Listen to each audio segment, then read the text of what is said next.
Nadie es una isla completo en sí mismo. La muerte de cualquier hombre me disminuye porque estoy ligado a la humanidad.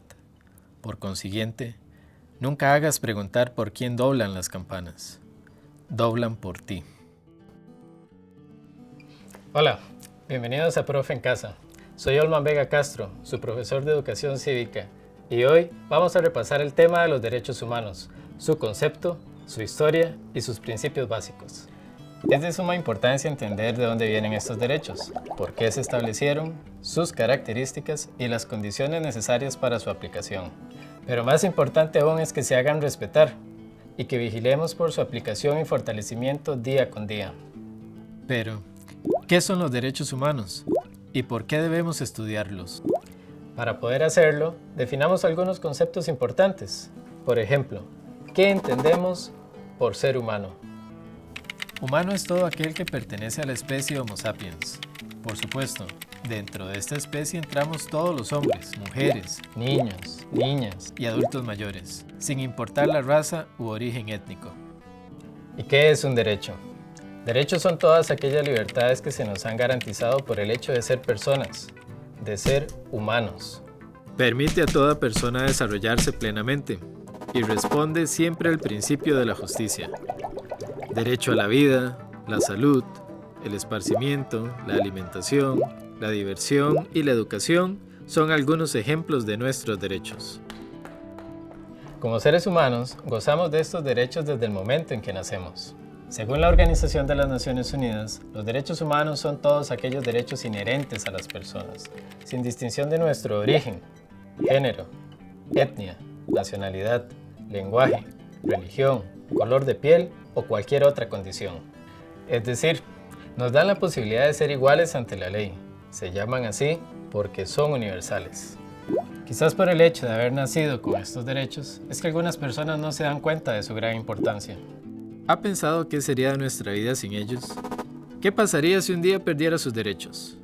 El derecho a educarse, a la libertad de expresión o a un ambiente sano.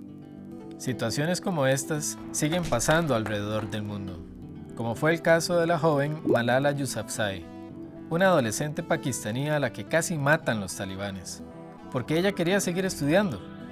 La fuerza militar no fue suficiente, y ahora Malala viaja por el planeta defendiendo los derechos humanos para su pueblo y el mundo.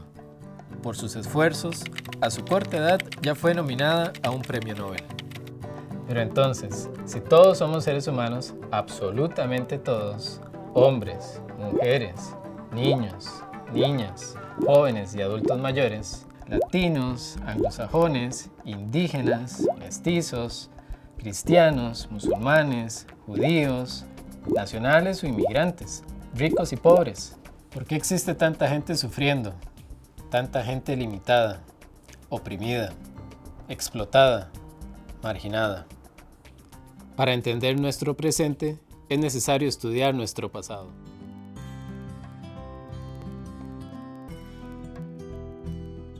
El reconocimiento de los derechos humanos no sucedió de la noche a la mañana. Al contrario, es el resultado de luchas y revoluciones a lo largo de la historia. Ya desde el año 1760 a.C., en la antigua Mesopotamia se crea el primer código con leyes escritas, el Código de Hammurabi, el cual contemplaba, entre otras cosas, derechos para los jóvenes, el matrimonio y salarios para los distintos trabajos. Además, estableció un sistema judicial con tribunales, donde nadie podía alegar desconocimiento de la ley. En el año 539 a.C., Ciro el Grande, a su entrada a Babilonia, promulgó importantes decretos, liberó a los esclavos, otorgó la libertad de culto y estableció la igualdad racial. En Roma, hacia el 450 a.C., rigió lo que se conoció como la Ley de las 12 Tablas, o la Ley de Igualdad Romana. En el año 1215 después de Cristo, el rey Juan de Inglaterra fue forzado a firmar la Carta Magna, que enumera algunos derechos tales como el tener y heredar propiedades, la justicia y el habeas corpus para los ciudadanos libres. Entre los años 1789 y 1791 surgieron dos documentos de gran importancia en la historia de los derechos humanos. El primero fue en Francia, como consecuencia de la Revolución Francesa, y se le conoce con el nombre de Declaración de los Derechos del Hombre y del Ciudadano. Y entre otras cosas establece que todos los hombres nacemos libres e iguales.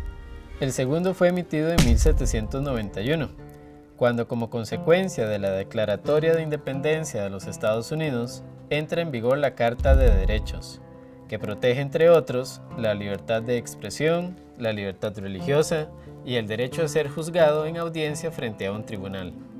Los abusos, persecuciones y asesinatos masivos durante la Segunda Guerra Mundial causaron malestar en la comunidad internacional, y esto provocó cambios.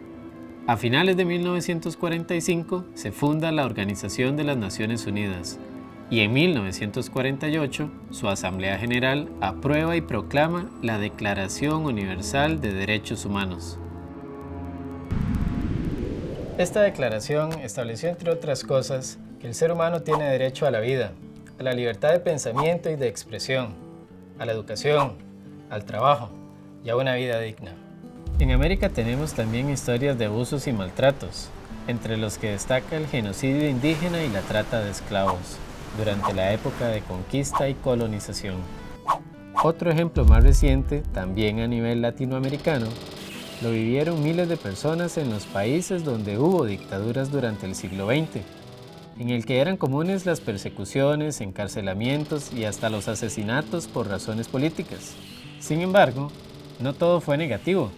En Costa Rica, a partir de la década de 1940, se consolidan derechos y garantías sociales, que se incluyen en nuestra Constitución política. La Declaración Universal de los Derechos Humanos tiene varios principios doctrinarios que a manera de marco de referencia sirven como una guía para que las personas, los gobiernos y los organismos internacionales puedan aplicarla de buena manera. Estudiemos ahora algunos de estos principios. Principio de universalidad. Este principio se refiere al hecho de que independientemente de nuestro origen o el país donde vivamos, todos los seres humanos tenemos los mismos derechos por naturaleza. Los derechos son indispensables, inalienables e inherentes a la condición humana, sin condiciones ni excepciones. No importan la etnia, el género, las creencias religiosas o políticas, ni los gustos, condiciones culturales o la situación económica. Principio de interdependencia. Esto consiste en que todos los derechos son interdependientes, pero se necesita de todos para tener una vida digna. Por ejemplo, el derecho a la educación, visto desde la interdependencia, se rodea de otros derechos, como la libre elección del lugar de estudio, la libertad de tránsito, la salud, la libertad de expresión y otras garantías estudiantiles. Principio de temporalidad. Los derechos humanos no se pierden con el tiempo, ni en ningún momento. Es decir, no se le pueden quitar nunca a una persona. Solo se podrán modificar o limitar bajo circunstancias de excepción y de maneras legítimas y compatibles con los derechos. Principio de progresividad.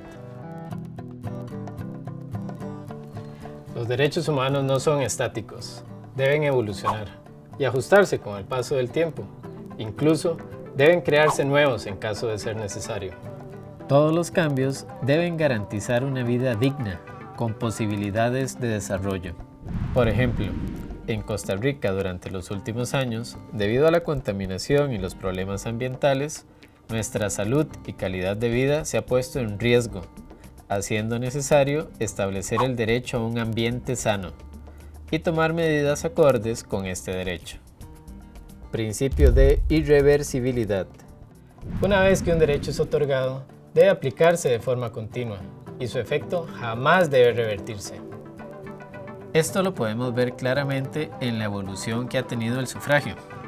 Recordemos que pasó de ser indirecto, en donde un representante era elegido para votar por nosotros, a directo. En Costa Rica, el sufragio universal fue establecido constitucionalmente como obligatorio, directo y secreto. Por lo tanto, no sería respetuoso del orden jurídico volver a un sistema donde se aplique el voto público, como se aplicó en el pasado, o que se le niegue a la mujer su derecho a votar. Principio de intransferibilidad. Los derechos humanos no se pueden transferir a otra persona. Y es que no tiene sentido hacer algo así, porque por naturaleza todos tenemos los mismos derechos. Así que recuerda, no es necesario cedérselos a nadie. No está bien venderlos o cobrar por ellos. Es inhumano comprar o vender a otra persona como si fuera una mercancía, ponerle precio a la libertad o a la vida. Los derechos humanos son más que palabras escritas en declaraciones y leyes. Su valor está en llevarlos a la práctica, a favor de toda la familia humana. Implican la responsabilidad de hacer denuncias cuando son violentados y exigir a las personas y a los estados su cumplimiento. Para muchos, la Declaración de los Derechos Humanos es más un sueño que una realidad. Por eso debemos transformar las palabras en hechos concretos, en actos que sirvan de ejemplo para que todos tengamos una mejor calidad de vida. Debemos ser coherentes entre lo que escribimos, lo que decimos y lo que hacemos, entre lo que deseamos para nosotros y lo que damos a los demás. Gracias por acompañarnos y sigan viendo más videos de Profe en Casa. Ella está en el horizonte. Me acerco 2 pasos, ella se aleja 2 pasos. Camino 10 pasos y el horizonte se corre 10 pasos más allá. Por mucho que yo camine, nunca la alcanzaré. ¿Para qué sirve la utopía? Para eso sirve, para caminar.